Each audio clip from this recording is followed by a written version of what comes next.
¿Alguna vez se ha preguntado qué secretos puede esconder un lugar mucho después de que alguien se haya ido? ¿Qué secretos dejó Gary Cooper en su rancho de Montana?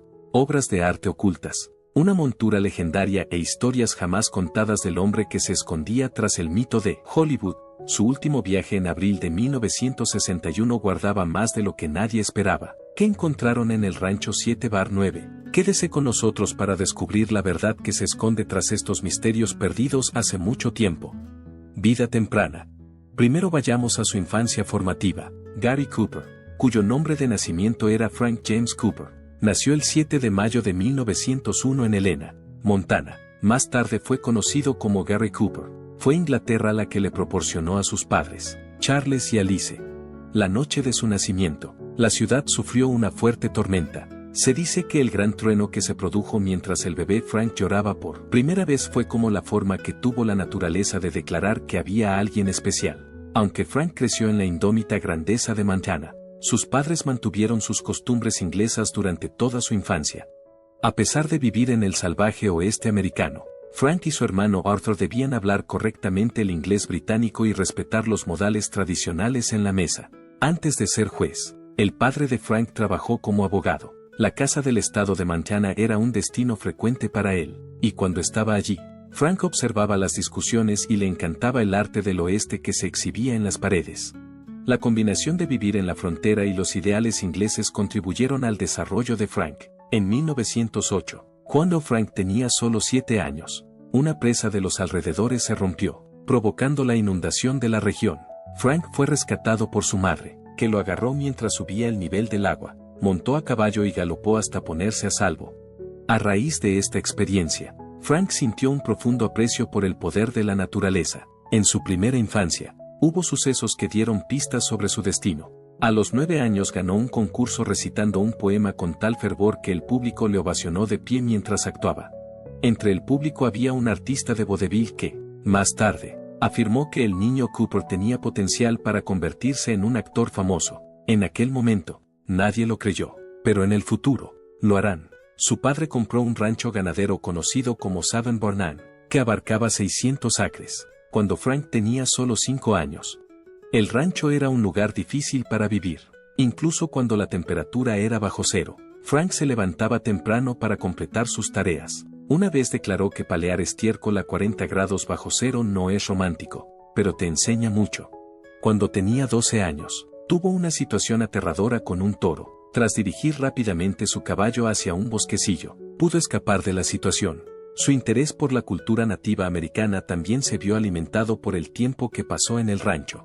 Frank quedó cautivado por la historia de los objetos que descubrieron los trabajadores cuando perforaban un pozo. Estas reliquias incluían puntas de flecha. A los 9 años, los padres de Frank tomaron la decisión de enviarles a él y a su hermano a Inglaterra para que fueran a la escuela. Para su madre era importante que recibieran una buena educación. La transición de una vida en el rancho a un riguroso internado inglés fue todo un reto. Frank describió la experiencia como algo parecido a pasar de enlazar ganado a recitar Shakespeare en una sola noche. Durante los intervalos entre las sesiones escolares, viajaba a Montana y compartía con sus alumnos sus locas historias sobre la vida en el rancho. Durante su estancia en Inglaterra, Frank se apasionó por el arte y la literatura. Le apasionaban Shakespeare y Dickens, lo que le ayudó a desarrollar un estilo interpretativo más matizado. Sin embargo, hubo otras ocasiones en las que tomó decisiones incómodas, como cuando fue a la escuela con botas de vaquero y un Stetson, lo que causó revuelo. La Primera Guerra Mundial puso fin a su estancia en Inglaterra, y en 1914 regresó a Montana. En su ciudad natal le costó encajar. Sus modales, de origen británico, le hacían destacar, y los lugareños se burlaban de él por su acento. A pesar de ello, se esforzó mucho por familiarizarse con la tierra y recuperar sus habilidades ganaderas. A los 17 años, Frank demostró lo excepcional que era. Fue durante un rodeo local cuando pronunció un discurso que incluía citas de Shakespeare y de la lengua vernácula de los vaqueros. Quedaron asombrados. Gracias a su habilidad para lograr un equilibrio entre lo crudo y lo sofisticado, acabaría convirtiéndose en una celebridad de Hollywood. La vida de Gary Cooper se vio irrevocablemente alterada el día en que cumplió 15 años. Hubo un día en Helena, Montana, el 7 de mayo de 1916, en el que Gary tomó la decisión de dar un paseo en coche con su íntimo amigo Harvey Markham. El comienzo de la jornada estuvo lleno de alegría y entusiasmo, pero el día acabó con un problema. Mientras Harvey conducía, el vehículo perdió inesperadamente el control. Cuando finalmente pudo liberarse, estaba tan débil que apenas podía mantenerse en pie. Experimentó una sensación de pesadez en el costado izquierdo, como si no le perteneciera. Sus heridas fueron tratadas por el personal médico del hospital. Sin embargo, no reconocieron que tenía la cadera lesionada, ya que no le hicieron una radiografía de la zona. Debido a este error, la vida de Gary se vería alterada irrevocablemente. Tendría que hacer frente a las consecuencias de su lesión de cadera durante el resto de su vida, ya que no se curó tan completamente como debería. A causa del accidente, Gary tuvo que madurar muy deprisa. Ya no era el joven despreocupado que había sido. Ahora tenía que lidiar con las molestias y el proceso de recuperación. Como el médico desconocía la gravedad de su lesión de cadera, le indicó que montar a caballo podría ser beneficioso para su recuperación. Gary volvió al rancho que poseía su familia y empezó a montar a caballo a diario, creyendo que era lo más adecuado. Por el contrario, dificultó mucho más la situación. Su cadera se curó de forma inadecuada como consecuencia de las repetidas sacudidas que le provocaba la equitación. El resultado fue que quedó cojo y con dolores continuos. Gary no se rindió, a pesar de lo difícil que era. Soportó la agonía de montar a caballo durante un tiempo considerable, apretando los dientes. Con el paso del tiempo, ideó su propio método de andar y montar para hacer frente a su discapacidad. El hecho de que anduviera con una pequeña cojera y un paso un poco desigual le hacía destacar entre la multitud. El hecho de que se inclinara ligeramente hacia un lado mientras montaba a caballo le dio un aspecto distintivo que más tarde sería reconocido por los telespectadores en la televisión. Cuando Gary Cooper viajó de Montana a Los Ángeles en 1924, tenía 23 años. Había estado viviendo en Montana. Su sueño era convertirse en artista. Siguiendo los pasos de su padre, que ya había viajado allí a principios de ese año para ocuparse de unas propiedades familiares, Gary creía que ahora era el momento ideal para perseguir su objetivo. Había pasado 2 años estudiando pintura en la universidad e incluso había dibujado caricaturas para un periódico de Montana. Contaba con ambas experiencias. No solo tenía fe en sus habilidades, sino que las cosas no salieron según sus planes. Gente de muchas clases sociales perseguía sus metas en Los Ángeles. Gary buscó trabajo en el sector de la publicidad, pero le costó encontrar un empleo estable. No se imaginaba pintando anuncios de pastillas para la tos en las cortinas de los teatros, pero fue uno de sus primeros proyectos. Hizo todos los trabajos que pudo para llegar a fin de mes, incluida la venta de carteles, la promoción del trabajo de un fotógrafo, e incluso se matriculó en más clases de arte siempre que tuvo ocasión. Lo daba todo, pero la vida no era nada fácil. A principios de 1925, todo cambió. Viejo amigo. Gary se topó con 2 viejos amigos de Montana que trabajaban como extras. Aunque eran discretos y sin pretensiones, tuvo éxito porque tenía un aire genuino. No era el tipo de persona que hablaba mucho cuando crecía en Montana. Era más el que miraba que el que hablaba. Debido a ello, su actuación se vio afectada. Cuando tenía problemas para recordar las líneas, las reducía, lo que hacía que sus personajes tuvieran una forma de hablar más apagada y tranquila. Los directores le respetaban por ello, afirmando que podía transmitir sentimientos profundos con poco más que su rostro o un simple gesto. Fue galardonado con un Oscar de la Academia por su interpretación en la película de 1941 Sargento York, en la que interpretaba a un héroe de guerra de la vida real. La película fue elogiada por su sinceridad y autenticidad. Más tarde, en el año 1952, interpretó el papel de un sheriff que atravesaba un dilema moral, miedo, valentía y determinación, pero no hizo muchos comentarios. Este papel le valió su segundo Oscar. El ascenso a la fama de Cooper no se limitó a la actuación. Además, se convirtió en una de las personas mejor pagadas de la industria de Hollywood. En 1937, ganaba $370.214 al año, lo que equivale a generar millones de dólares en la moneda actual. En 1939, era la persona que más ganaba en Estados Unidos, con unos ingresos totales de $482.819. Además, tenía buena mano con el dinero. Como alternativa a aceptar una importante suma de dinero por adelantado, solicitaba una parte de los ingresos percibidos por su película. Esto acabó siendo rentable, como lo demuestran sus ganancias totales de $1,4 millones por la película Veracruz, de 1954. Sin embargo, sus enormes beneficios le plantearon una serie de problemas. En el año 1941, tuvo que vender su colección de arte, que incluía obras de pintores tan conocidos como Picasso y Renoir, ya que debía impuestos atrasados por valor de $280,000. Los últimos años de la década de 1920 y los primeros de la de 1930 fueron un periodo en el que la vida de Gary Cooper estuvo llena de mucho drama, pasión y controversia. No fue solo su faceta de actor lo que le dio fama, sino también las numerosas relaciones románticas que mantuvo con algunos de los actores más famosos de Hollywood. Relaciones románticas. El año 1929 marcó el inicio de su relación con Lupe Vélez, que comenzó cuando colaboraron en la película La canción del lobo. Debido a la naturaleza caótica y emocional de su relación, estuvo llena de conflictos públicos de los que hablaba todo el mundo en Hollywood. Vélez, envidiosa y disgustada, bajó la cremallera de los pantalones de Cooper delante de todos en una fiesta para preguntar por la presencia de un perfume perteneciente a otra mujer. En cambio, no fue nada en comparación con lo que ocurrió en 1930, en medio de uno de sus varios altercados. Vélez descubrió pintalabios en su cuello y se puso agresiva. Mientras le perseguía por la casa, sacó una navaja de su bolsillo. Le sorprendió en su estudio y, a pesar de sus esfuerzos por evitarla, consiguió infligirle una grave herida en el brazo que requirió 15 puntos de sutura. A pesar de que el equipo de Cooper intentó encubrirlo alegando que había tenido un accidente en casa, la verdad acabó por hacerse pública. Por otro lado, Cooper no presentó cargos e incluso se reconcilió con Vélez tras el incidente, diciendo a sus amigos: "Así es Lupe. Ama con cada latido de su corazón". Además, se sabe que en ocasiones utiliza los puños. La turbulenta relación entre Cooper y Vélez llegó a su fin en junio de 1931 en la Union Station de Los Ángeles. Este acontecimiento marcó la conclusión del capítulo. En la estación, Cooper esperaba para subir a un tren que le llevaría a Nueva York antes de partir hacia Europa. Vélez, enfurecido por su marcha, se dirigió directamente a la estación y armó allí un alboroto. Antes de sacar una pistola y disparar, le gritó delante de todos, llamándole hijo de puta. A continuación, utilizó la pistola para empezar a disparar.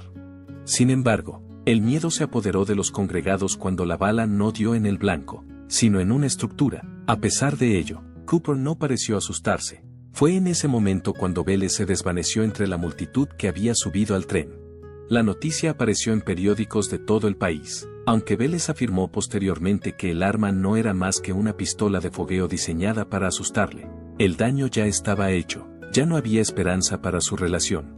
Cooper tuvo otro romance en 1930, esta vez con Marlene Dietrich, mientras rodaban Marruecos. Este romance se prolongó durante toda la década de 1960. Conocida por su singular aspecto andrógino, Dietrich era una persona atrevida y elegante. La conexión que mostraron en televisión se trasladó a sus vidas personales, y su relación se hizo ampliamente conocida.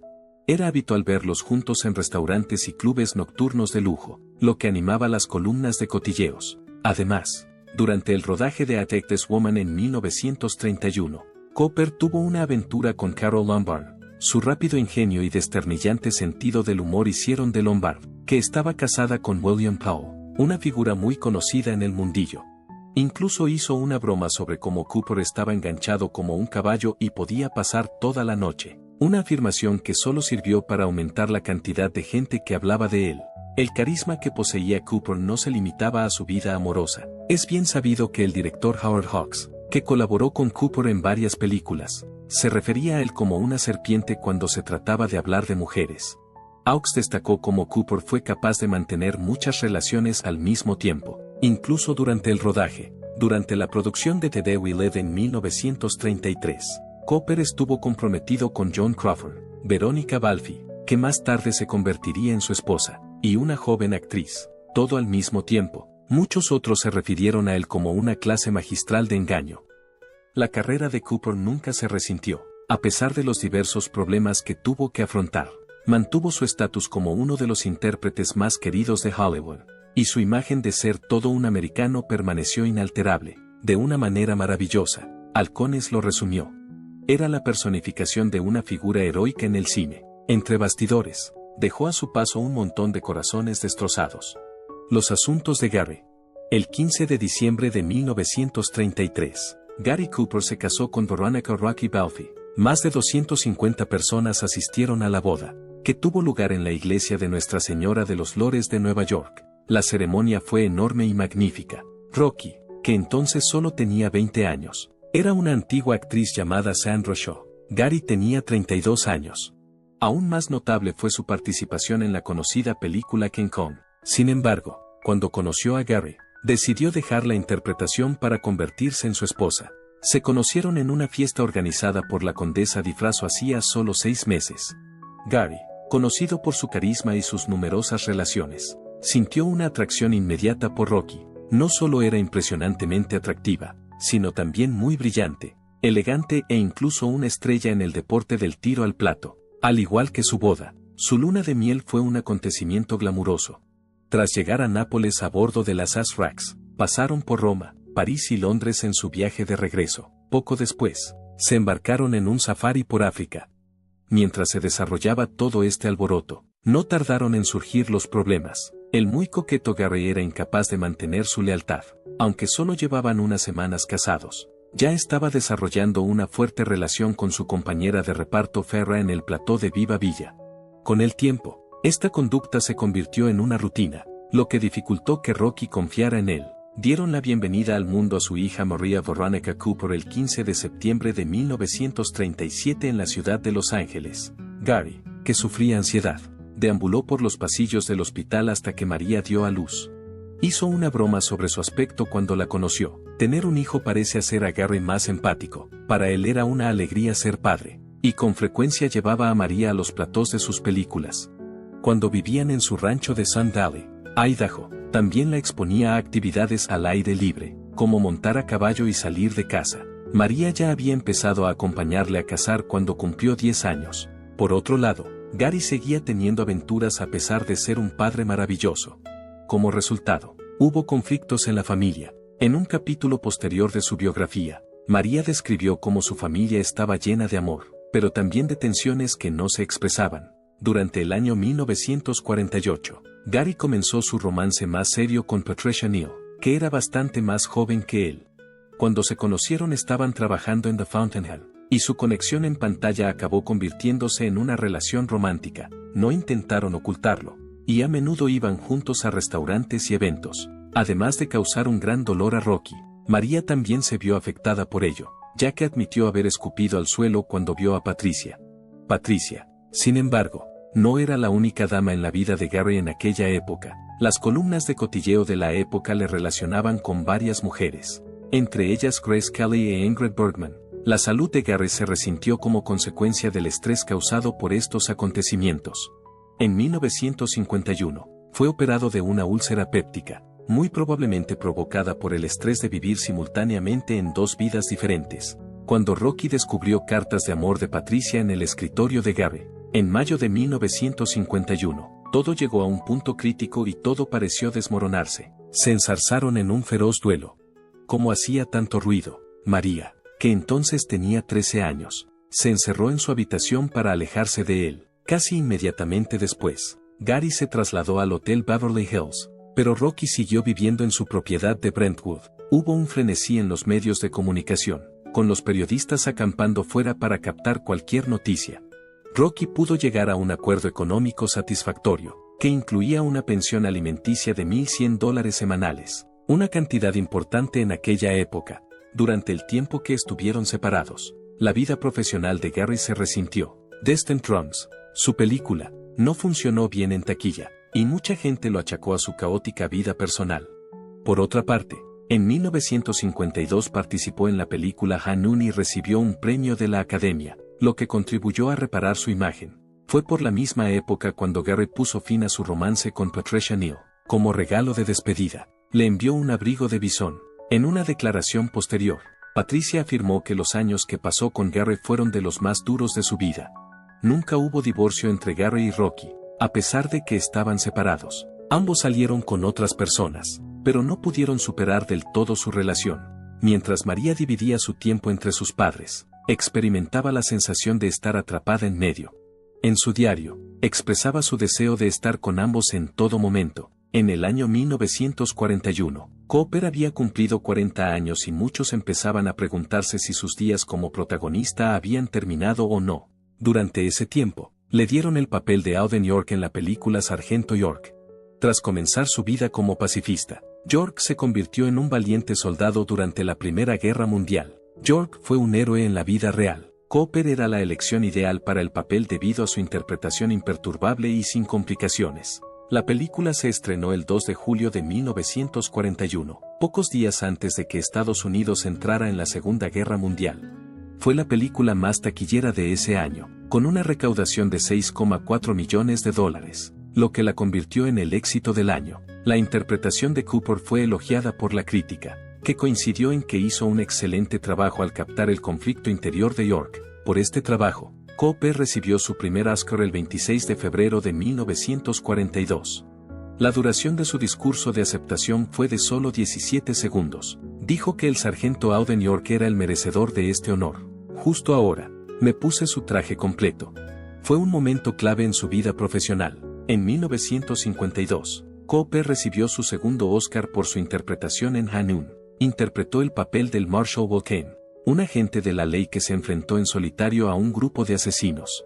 El 24 de julio de 1952, la película se estrenó al público. Con el paso del tiempo, muchos empezaron a considerarla una obra maestra, a pesar de que las evaluaciones iniciales estuvieron divididas. Además, la película tenía un significado más profundo. Guerra de la Salud. Mucha gente creía que era un mensaje sobre la época de la lista negra en Hollywood. Cooper no se atrevía a aceptar este papel. Había cumplido 50 años y luchaba contra varios problemas de salud, entre ellos una úlcera péptica y molestias en la espalda. Sin embargo, el productor Stanley Kramer consiguió convencerle, y el aspecto ajado y cansado del mundo de Cooper encajaba perfectamente con el papel. A pesar de que Cooper se encontraba en México rodando Resplandor Salvaje, en el momento de su victoria en los Oscar de 1953, no estuvo presente para presentar su aceptación del premio. En tono jocoso, John Wayne recogió el premio en su nombre y comentó: «Voy a volver a buscar a mi actor favorito y darle algo». En la película de 1942 El orgullo de los Yankees, Cooper interpretó el papel de Lou Gehrig, lo que le valió muchos elogios. Cooper, para sorpresa de todos, al principio no quería interpretar el papel. Cuando Gehrig terminó su carrera en el béisbol, a los 36 años, era considerablemente más joven que ahora, a los 41. Cooper, en cambio, no sabía nada de béisbol y ni siquiera había asistido nunca a un partido. Hizo una broma sobre que ni siquiera sabía empuñar un bate.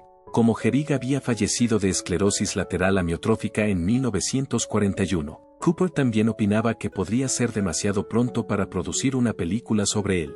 Sin embargo, Eleanor Gehrig, viuda de Gehrig, se puso en contacto con Cooper y le pidió que aceptara el papel. El sincero llamamiento que le hizo le convenció. Pocos días después, tras el ataque a Pearl Harbor, Cooper tomó la decisión de hacer la película para animar al pueblo estadounidense. Después de esforzarse mucho para estar listo, se entrenó con Lefty O'Dowd, antiguo lanzador de los Yankees. Cooper incluso aprendió a practicar el bateo y el lanzamiento con la mano izquierda. Al igual que Gehrig, el estreno de The Pride of the Yankees tuvo lugar el 14 de julio de 1942, y fue un gran éxito.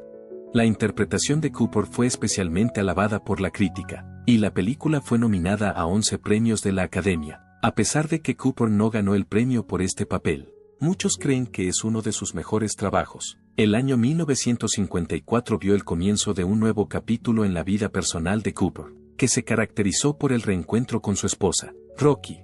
Cooper y Rocky comenzaron el proceso de restablecer su relación después de haber estado separados durante varios años como consecuencia del romance de Rocky con Patricia Neal. Una vez más, se les vio juntos en público, e incluso volvieron a pasar las Navidades en familia. Durante este periodo, el interés de Cooper por el catolicismo, que es la fe de su mujer y su hija, también aumentó, lo que contribuyó al fortalecimiento de su relación. Para marcar el inicio de su nuevo comienzo, los Cooper tomaron la decisión de construir una nueva casa juntos. Un terreno de 2 acres en Borrowed Drive, en Holmby Hills, se encontraba entre las propiedades que Cooper había adquirido el 8 de febrero de 1953 por la suma de $35,000. La construcción conjunta de su nueva casa se convirtió en un proyecto en el que trabajaron juntos y que sirvió como símbolo de la recuperación de su devoción matrimonial. Tanto la imagen pública como la carrera de Cooper se vieron muy afectadas por el intento de reconciliación. A continuación, empezó a aceptar papeles más maduros, como su interpretación en Persuasión amistosa, estrenada en 1956 y que recibió elogios de la crítica. Su interpretación de un granjero cuáquero que lucha contra sus convicciones pacifistas durante la Guerra Civil estadounidense se interpretó como un reflejo de su propio desarrollo personal. Pasado algún tiempo, María, la hija del matrimonio, expresó que la reunión era el regalo más maravilloso que sus padres podían haberle hecho. La salud de Cooper empezó a deteriorarse hacia el año 1960. Se identificó como causa de su estado una forma agresiva de cáncer de próstata que había migrado a sus intestinos. A pesar de la terapia y los procedimientos quirúrgicos, su estado siguió deteriorándose. Cooper no dejó de trabajar. A pesar del deterioro de su salud, Gary Cooper se mantuvo tan activo como su estado se lo permitía. Siguió reuniéndose con amigos, asistiendo a eventos de la industria cuando le era posible y apreciando los momentos que le quedaban con su familia. Sin embargo, a principios de 1961, los efectos de su enfermedad eran innegables. Su cuerpo, antes fuerte, se había debilitado y su energía se desvanecía rápidamente. Sus allegados observaron que, aunque su cuerpo se debilitaba, su espíritu permanecía inquebrantable. Cooper siempre había sido un hombre de resistencia tranquila, e incluso ante un diagnóstico terminal, afrontó su destino con la dignidad que le caracterizaba. En abril de ese año, hizo un último viaje a su querido rancho de Montana, 7-9, un lugar donde siempre se había sentido en paz. Durante años, el rancho le había servido de refugio de las presiones de Hollywood, un lugar donde podía montar a caballo, cuidar la tierra y ser él mismo, lejos de las expectativas del estrellato. Ahora, sabiendo que le quedaba poco tiempo, la visita tenía un profundo significado. Poco después de regresar a Los Ángeles, Cooper recibió la noticia de que le habían concedido un Oscar honorífico en reconocimiento a su contribución al cine. La noticia fue agridulce, aunque se sentía muy honrado. Estaba demasiado débil para asistir a la ceremonia. En su lugar, vio desde casa cómo su viejo amigo James Stewart recogía el premio en su nombre. Stewart, conocido por su firme comportamiento, luchó por contener las lágrimas mientras se dirigía al público. Quiero que sepas esto, de todo corazón. Estamos muy orgullosos de ti. La sala estalló en aplausos. Una ovación en pie para un hombre que había definido el heroísmo estadounidense en la pantalla durante décadas. Se dice que Cooper, que miraba desde su cama, sonrió, profundamente conmovido por el homenaje. Con el paso de las semanas, el estado de Cooper empeoró, pero encontró consuelo en su fe. Aunque desde hacía tiempo le fascinaba el catolicismo, fue en sus últimos meses cuando lo abrazó plenamente. Pasó gran parte del tiempo que le quedaba reflexionando en silencio, a menudo rezando o hablando con miembros del clero. Su esposa, Rocky, y su hija, María, permanecieron a su lado constantemente. El 13 de mayo de 1961, solo 6 días después de cumplir 60 años, Gary Cooper falleció en paz en su casa de Los Ángeles. La noticia de su muerte conmocionó a Hollywood y a todo el mundo. Fans, actores y cineastas lloraron la pérdida de un hombre que se había convertido en un icono de integridad, fuerza y heroísmo silencioso.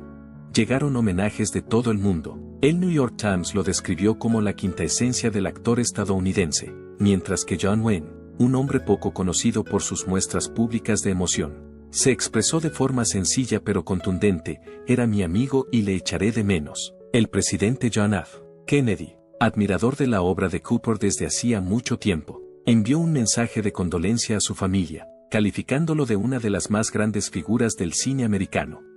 Se celebró un funeral privado en Los Ángeles, al que asistieron amigos íntimos y familiares. Más tarde, se organizó un funeral público para que los fans pudieran presentar sus respetos. El funeral estuvo repleto de sentidos discursos y fragmentos de algunas de las películas más emblemáticas de Cooper, que recordaron a todos la increíble obra que había dejado tras de sí. Incluso décadas después de su muerte, el legado de Gary Cooper perdura. Sus películas siguen cautivando al público, y su nombre sigue siendo sinónimo de un cierto tipo de héroe de Hollywood, definido no por actuaciones llamativas o gestos dramáticos, sino por una fuerza tranquila, una integridad inquebrantable y una autenticidad inconfundible. Sus últimos días estuvieron marcados por las mismas cualidades que habían definido toda su vida: gracia, humildad y un inquebrantable sentido de sí mismo. Gracias por sintonizarnos. Pulsa play en el video que estás viendo para ver más contenidos fascinantes. Asegúrate de suscribir.